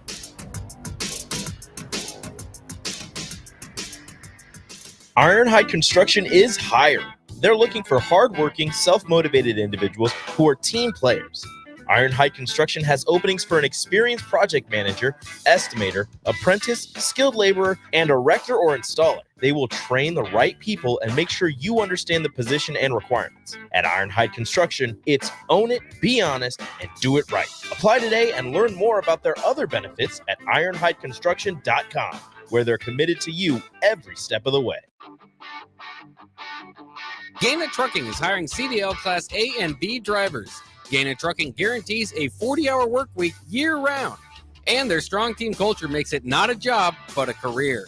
Gaina Trucking offers health, vision, and dental insurance, 401k with company match, an employee assistance program, and other bonus programs. Build a better career today with great team culture at Gaina Trucking. Learn more and apply today at GainaTrucking.com. Now back to On the Block with Strick and Austin on 93.7 The Ticket and theticketfm.com. We're back here on The Block and waste no time getting to our VIP line brought to you by Aloe Fiber, where they understand the importance of exceptional service with local heart. We welcome in voice of the Royals, Jake Eisenberg. I do have to apologize, Jake. I bothered you on your honeymoon. First of all, congratulations on your wedding. Thank you for being gracious enough to respond. I hope your wife wasn't too mad at you taking some time on your phone to tell me to bug her off. Oh, no. You don't need to apologize whatsoever, Austin. It's always good to talk to you. Always good to hear from you. Glad to join you today. So we got married about a month ago. Then we went on our honeymoon in Argentina, and we're driving around Mendoza City. It was our final stop. And I had my phone on airplane mode just because, like, what in the world did I need to be paying attention to that day? And we got back in the car. We were headed back to our hotel after we had done some wine tasting, which was great. And so, already feeling pretty good because they're generous with their pours down there on the tasting side. And all of a sudden, I turn my phone back on, and it just starts blowing up with all these texts and Twitter notifications. And I'm thinking, okay, either somebody got traded, somebody got signed, or they extended Bobby. And it turned out to be the Bobby Witt Jr. extension. So immediately, that was a pretty exciting day. And Jen, thankfully, didn't protest too much to give me a couple hours or so to digest that information and then celebrate with everybody and congratulate Bobby and the Royals organization. That was a fun couple hours. Hey, that's how you know you picked the right one, right? She's understanding. Yeah. We appreciate her for that. And hey, it seems like the Royals picked the right one as well. Let's jump off on that Bobby Witt Jr. contract extension. Franchise record, more than double the previous two contracts to Salvador Perez and Alex Gordon combined. From fans' perspective, from the outside, we see why. The power, the speed, the smile, the joy, the work ethic. It all makes sense from the outside. From the inside, from your perspective, what was it that made Bobby Witt Jr. deserving of this franchise record contract?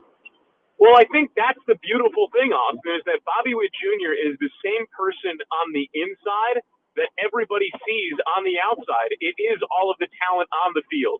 It is all of the joy and class off the field. And I think we talk about, celebrities or superstars a lot. And when people get the chance to meet them, they're like, oh man, that person's exactly the same in person as they are on the screen or in whatever it is they do. And that's the exact same way with Bobby. And it's one of the reasons why he is not only deserving of this kind of contract extension from a financial standpoint because of the kind of baseball star he is, but why he's deserving of the weight that's being put on his shoulders and the mantle that's being placed of being the face and heartbeat of this franchise for the next decade plus. You look at the jump he made even from his rookie year to his sophomore year, right? He went 20-30 his first year, almost went 30-50 the next year, right? He has the power, he has the speed. What's the ceiling? Is the sky the limit for this guy? What's the next area of progression for Bobby Witt Jr. this year? So I was talking to some of the guys on LB Network Radio literally yesterday morning, and Steve Phillips asked me what the ceiling was for Bobby Witt Jr., and I demurred, and I'm going to demur again and say, why put a ceiling on this guy? I've talked to Michael Massey about this before, and he said something before opening day last year that stuck with me. I asked him what he expected opening day to feel like, and he was like, I stopped setting expectations because then you set a limit on something, and you can't necessarily then surpass that limit if you reach it. That's paraphrasing a little bit. But I think it's the same thing with Bobby Witt Jr. Let's talk about 40-40 for starters. Like, that's absolutely in play. But heck, why not 50-50? I mean, who knows where Bobby's baseball career will take him? But he did something last year that was nearly unprecedented. Before last season, a 30-45 season had only been done twice in baseball history. It was Eric Davis, I think in 1989, and Barry Bonds at some point in the 90s. I'm forgetting the exact year. But then Ronald Acuna Jr. did it, and Bobby Witt Jr. both went 30-45, and obviously Acuna went a little bit more than that. But Bobby's going to be 24 in June. There's no reason to think that he's really scratching the surface, which is kind of terrifying and exciting all at once. It was great news for Royals fans a couple weeks ago. I'm glad you brought up Michael Massey. There are, 25 other players on the roster, the 40-man roster as well. What a fun, middle infield combination. We saw the diving plays, the flips, even for just single outs, not just double plays, multiple times last year. Michael Massey scuffled in April, but from really May on, Michael Massey seemed like the player that Royals brass expected him to be. What do you see 2024 like for him? Well, I think defensively there's a really high floor for Michael Massey. I mean, this is a guy who won a minor league Gold Glove. That's arguably harder to do than winning a major league Gold Glove, because in the minors you're literally competing against every other player from every other team, whereas in the big league there's fewer players and fewer guys that you're competing against because it's AL and NL. So the defensive floor is really high. And I think offense takes a little bit more time. I think we saw Michael Massey last year have a huge rut at the beginning of the season. He was hitting the ball hard and not getting any results. And then he kind of was trying to dig himself out of the hole and ultimately might have dug himself a larger hole. But you look at the numbers that Michael Massey put up and you compare them to the expected numbers, his ex-WOBA, his ex-slug, his ex-batting average. And the difference between the expected statistics and the actual statistics were among the largest for any player in baseball in terms of Michael Massey's actual statistics were significantly lower than what they should have been based on his contact rates and hard hit percentage and all of those things. I think one of the only guys that had a larger difference in ex-WOBA was Aaron Judge. I mean, this is the kind of category that Michael Massey is in. Not necessarily that the actual number is going to be as high as Aaron Judge, just that there was a lot untapped there. And I think we saw toward the back half of the season, his numbers start to improve a little bit more toward the mean, if you will. So I think, a good start will go a long way. We'll round out the infield with the corners. Michael Garcia hit leadoff once he got settled into that role. Again, maybe improve a little bit the underlying launch angle. The numbers are pretty good. And then coming back, Vinny Pasquantino off of shoulder surgery. What are your expectations for the Royals at the corners? I mean, that Vinny Pasquantino is the big X factor. I mean, the Royals had him in April and May, but I mean, he might not say this, but I will. I think that injury really hampered him, especially over the final 2.5 to 3 weeks that he played before he wound up going on the injured list and ultimately having season-ending surgery. If you kind of look at his game log and look at the numbers, there's a clear, cliff there where the production just kind of dropped off, and I think it hampered him a lot more than he would admit, and that's okay.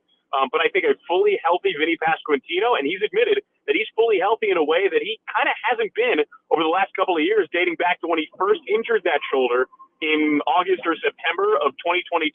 I think a fully healthy Vinny Pasquantino, that not at 100%, was already putting up a WRC plus of 121. Put that right in the middle of the lineup with Bobby and Salvi, and you're looking at a much deeper and more dangerous lineup. I'm glad you bring Salvi up, Jake. There have been reports out there that if the trade deadline day were a couple hours longer, Salvador Perez would have been on the move. It seems like that torch is starting to be passed in terms of leadership and clubhouse guy from Salvador Perez to Bobby Witt Jr. But behind the plate, there was a revelation last year. Salvi was Salvi. We know what he brings to the table. But Freddie Fermin, I don't know if this is the best comp, but felt kind of Whit Merrifield-esque. Older guy, finally gets a shot at the majors, breaks out. I think Kansas City's in a really good spot at the catching position. Oh, I think you're absolutely right. I'll start with Freddie because he is genuinely someone I was in Omaha for a couple of years with Freddie when he made his AAA debut. I've now known him for a few years, just like these other guys. Freddie is genuinely one of my favorite people. Forget baseball players, forget catchers. He is a joy to be around, and that is clear that everybody else in the clubhouse feels that way about Freddie as well, and that goes a long way. I mean, this is a guy who signed in 2015 and looked up to Salvador Perez as a fellow Venezuelan catcher, despite not being all that much younger than him, a guy who was a complete afterthought in the Dominican camps and had to kind of get a lottery ticket almost, and the Royals took a chance on him, and they've reaped the benefits. I think Freddie Fermin is as capable a backup catcher as they come. We'll see how much he actually catches. I think that a lot of that depends on how much Salvi catches. I think we'll see Salvi mixed in at first base. We'll see him DH. I think they're going to want to keep him fresh and healthy and maximize his bat to the best of their ability. And Freddie showed last year, not only can he handle himself at the plate, but behind the plate defensively, his framing metrics and his arm were really, really good compared to the rest of the catchers in the league. Another guy that has some catching experience, the Royals moved out from behind the plate. Another guy I expect will factor in at DH and even in the outfield, MJ Melendez. A guy that I think from the outside has struggled to find his footing in the majors, Jake. But again, you look at some of the underlying numbers and the way he performed after the All-Star break. It's way too early to give up on a guy that, led the minor leagues in home runs at one point. I think, again, if I'm going to call my shot on one Royals player, I'm on the MJ Melendez breakout train. Okay, I guess everyone listening, you heard it here first. Austin is on the MJ Melendez train. And look, I'll buy a ticket right along with you. What we saw in the second half of last season is exactly what we kind of hoped to see from MJ Melendez. And I think one of the reasons why that maybe flew under the radar a little bit is because by the time we got to the second half of the season, it was kind of a too little, too late sort of situation where, yeah, MJ's numbers were a lot better, but the first half was really such a struggle that the overall numbers never looked entirely pretty. And you combine that with still learning how to play the outfield and some defensive struggles as well. He's got a great arm, but there are some instinctual route running sorts of things that, take some time to develop. And I think those things were developing in real time. Lest we forget, MJ Melendez played 2 games in the outfield in the minors before making his major league debut. That's it, just 2. So he's really learning a brand new position on the fly at Kauffman Stadium, no less. And I think that deserves a little bit of grace. And I think, having a little bit of grace for that can help you have a little bit more grace for a slow start at the plate as well. Don't get me wrong. MJ Melendez needs to produce, and the Royals need MJ Melendez to produce, but he certainly has the talent to do so and the belief in the organization to have the opportunities to show that he can. We're talking with Jake Eisenberg, voice of the Kansas City Royals. Let's flip it over to the pitching side here, Jake. The headliner last year, Cole Reagans, the way he developed after that trade from Texas was incredible. What do you see for him, and can Brady Singer bounce back to being kind of the co-ace alongside him? There is nothing that we saw from Cole Reagans in the second half of last season to suggest that that was a flash in the pan or any sort of fluke. He has the kind of stuff and the mettle to be an ace of this staff, and I would not be surprised if that winds up being the case over the course of this season. The only question is going to be health and durability, as it is with literally any other pitcher. But a lefty throwing 99 with the kind of biting, breaking stuff that he has, man, am I excited to watch him take them out for a full season. As far as Brady Singer goes, he was talking the other day about, or at Royals Rally, I should say, about how he was working on the sweeper and slider and mixing in some other pitches that have been slower to develop over the last couple of years. And I think with him fully healthy, he did finish the season on the injured list. I think that he's a bounce back candidate, especially considering you add in Seth Lugo, you add in Michael Wacha, you still have Jordan Lyles, who's as durable as they come, even if the results weren't there last year.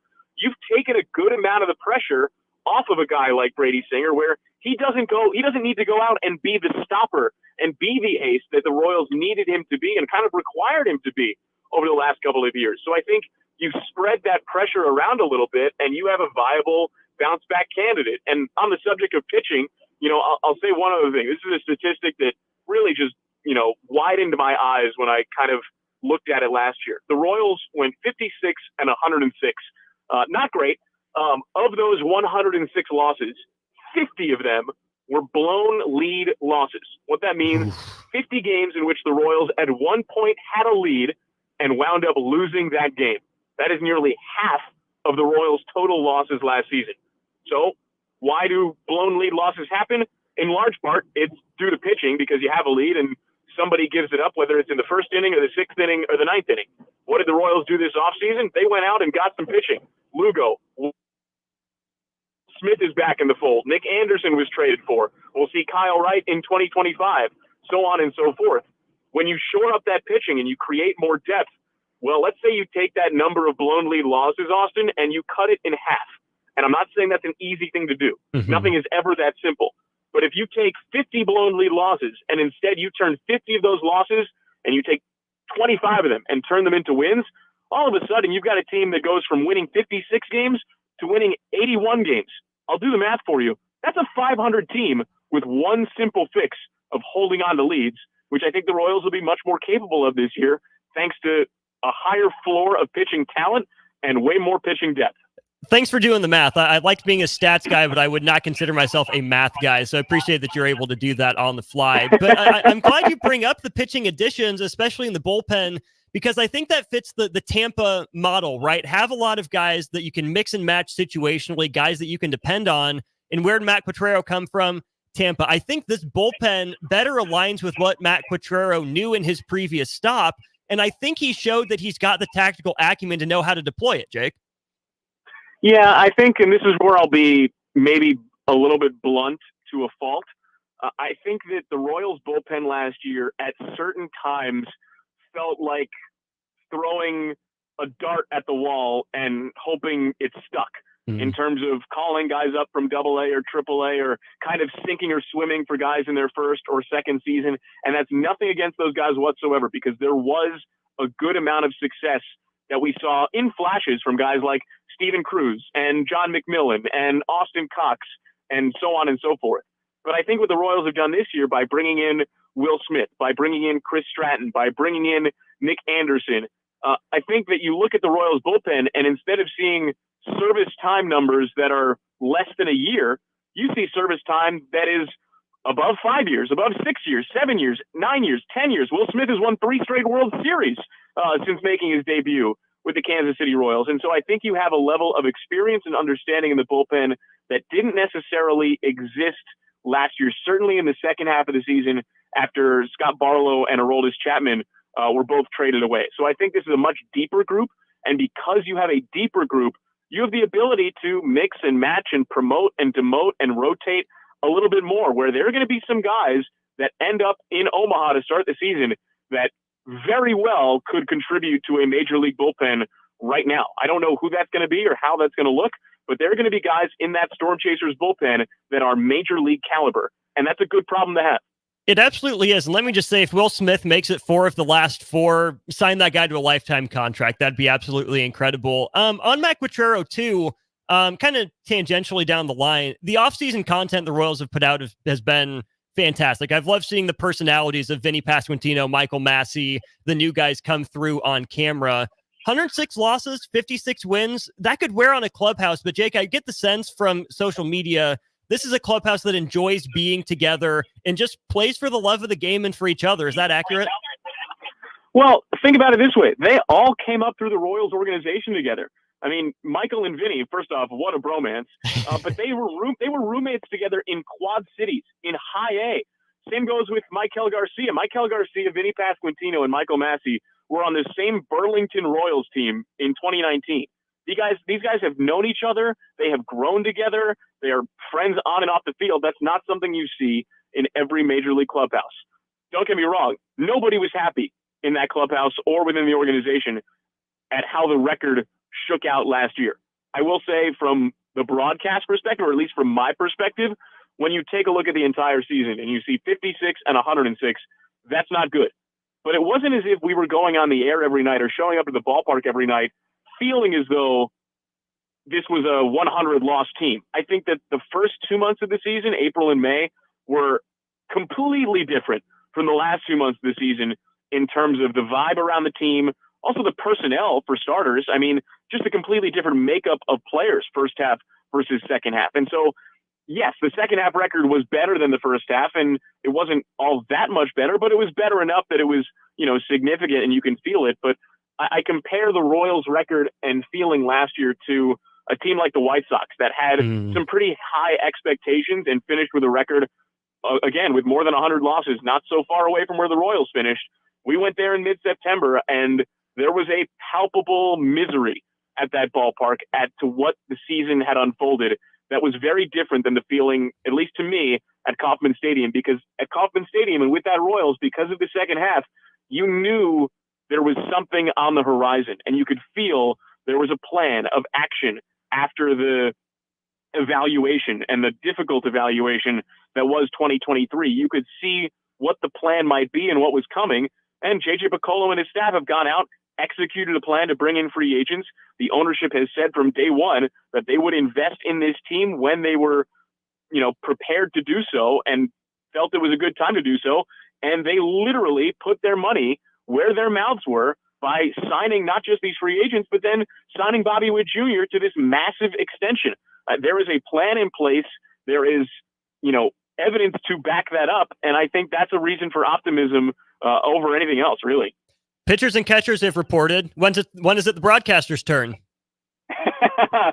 This broadcaster reports on Tuesday, and considering it snowed this morning in Kansas City, this broadcaster could not be more excited for some Arizona sunshine. Excellent. Safe travels down to Surprise. Congratulations again on your wedding, Jake. Glad you had a good, enjoyable time on your honeymoon. You made it back safe. Hope to catch up with you again sometime during the season. Again, safe travels and best of luck on the call this year.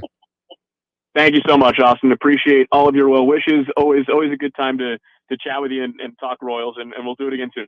Amen to that. That's Jake Eisenberg, voice of the Kansas City Royals, with us on our VIP line, brought to you by Aloe Fiber, where they understand the importance of exceptional service with local heart. We'll take a break. When we get back, I'll wrap things up here.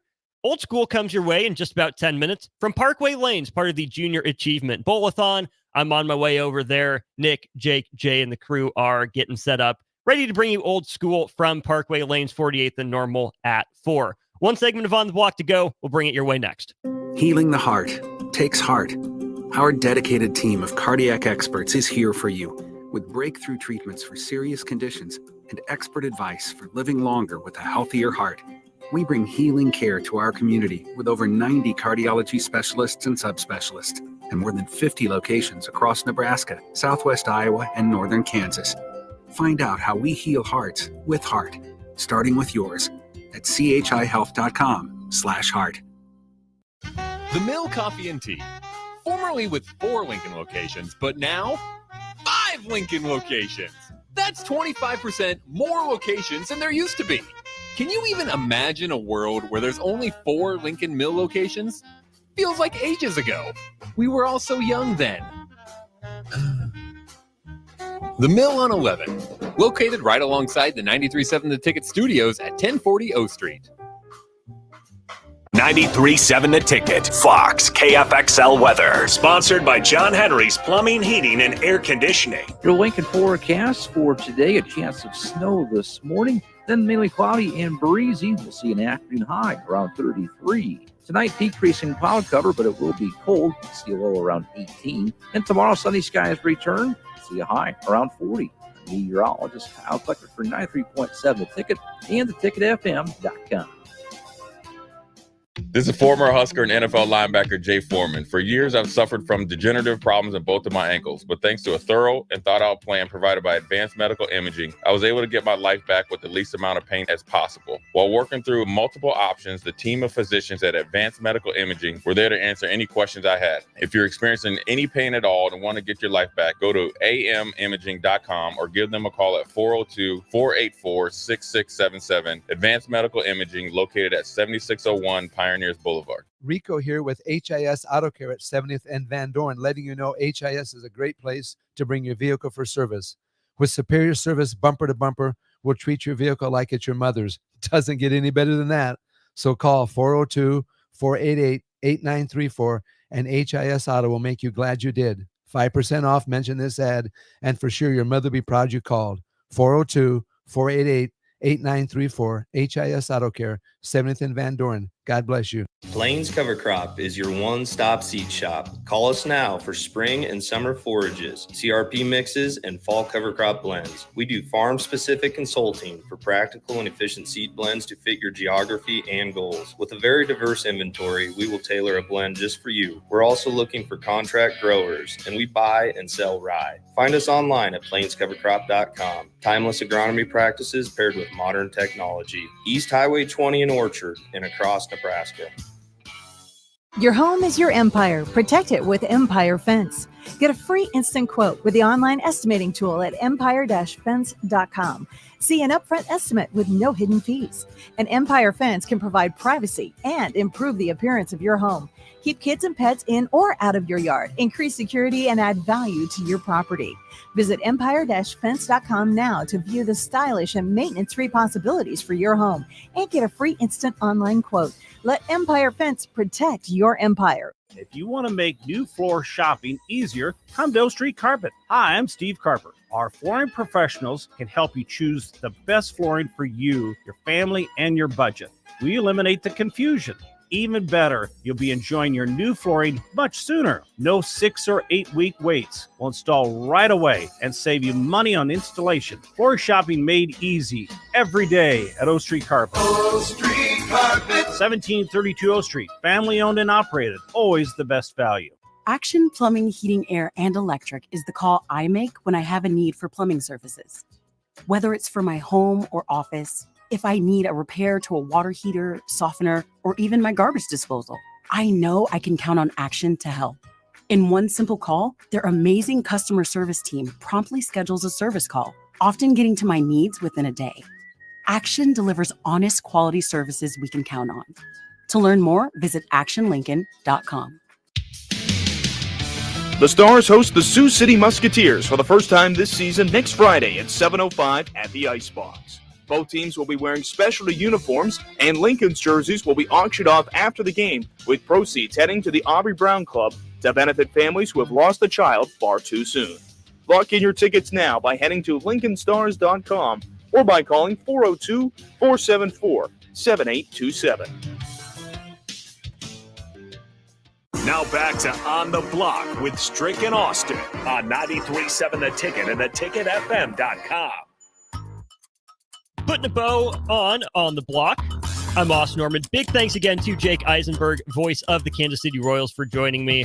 I'm excited. I'm excited for baseball season. It's around the corner. We're getting there. We are in the middle of volleyball season. We were able to give away a handful of tickets before. Here's the thing. We're getting close to the end of the show. Not going to make you earn them with trivia. First 3 people on the text line that send in their email address, 4 tickets to the Supernovas are yours. It's a 5 o'clock first serve on Sunday, February the 18th against Orlando. First 3 people that want 4 Supernovas tickets, send your email address to 402-464-5685, and I will transfer those to you before I head over to Parkway Lanes, part of the Junior Achievement Bowl-a-thon. I know Jay is getting set up ready to go for Old School. Nick, Jake, the rest of the crew is down there. So again, first 3 people, send your email address to 402-464-5685 for Omaha Supernovas tickets Sunday at 5. Great day in Husker land. Started out with Husker baseball, 4-1 winners over Baylor. A pair of RBI doubles from Dylan Carey, a solo home run from Garrett Anglin provide the cushion for Nebraska. Beatrice product Tucker Timmerman gets the win in his first career college appearance. You look at Husker bowling. They beat number 1 Jacksonville State. They tie the first match. You beat up pretty bad the second one, but then they turn around. They win the third match by 80-some pins, and that's enough. The Huskers hold on to take down number 1 in the Baker 5-game set. And a big shout-out to both Husker football and Husker track. Jalen Lloyd wins the 60-meter dash for Husker track today.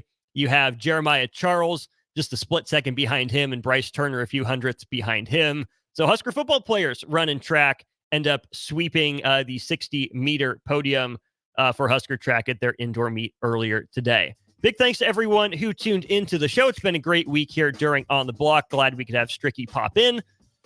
He will be remote again next week before he's out of the country, I should say, for a while. Again, big thanks to Jake Eisenberg for joining us.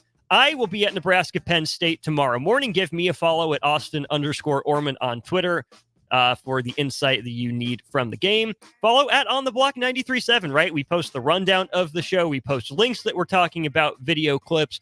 We're trying to stay involved in the goings-on in the wide world of sports. So give us a follow again at On the Block 93.7 on Twitter. And that'll do it for me. On the other side, you'll have Jay Foreman for Old School, live from Parkway Lanes, the Junior Achievement Bowl-a-thon. It's been a great week. Really appreciate all of you tuning in. For Strick, I'm Austin. We'll talk to you again Monday.